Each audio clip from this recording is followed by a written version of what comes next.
प्यारे बच्चों अस्सलाम वालेकुम।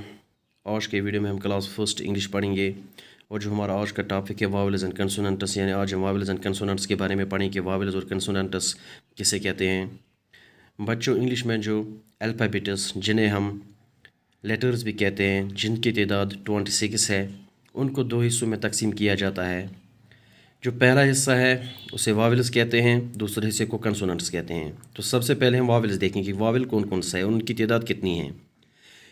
ये जो 5 लेटर्स आपको इस वीडियो में दिखाई दे रहे हैं, AEIOU, ये 5 लेटर्स वावल्स हैं। इनकी तादाद 5 है, तो ये वावल्स है। उन वावल्स की ख़ास बात ये है कि बग़ैर वावल्स की आप इंग्लिश का कोई वर्ड बना नहीं सकते। तकरीबन 98% वर्ड्स जो है वो इसी से मिलकर बनते हैं। आप इंग्लिश में कोई भी सेंटेंस बग़ैर वावल्स के नहीं लिख सकते। कोई सेंटेंस आप बना नहीं पाओगे बग़ैर वावल्स के।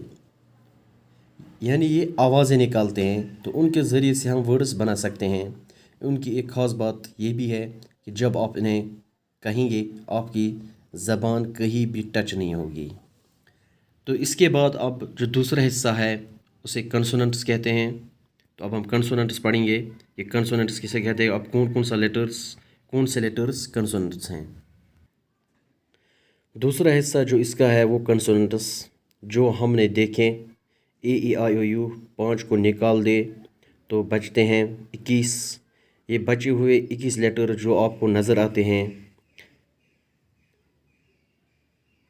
उन्हीं लेटर्स को कंसोनेंट्स कहते हैं। यानी जो 21 लेटर्स हैं, इन्हीं लेटर्स को कंसोनेंट्स कहते हैं। BCDFGJKLMNPQ और STVWXYZ। तो इन लेटर्स को हम 21 लेटर्स हैं, इन लेटर्स को हम कंसोनेंट्स कहते हैं।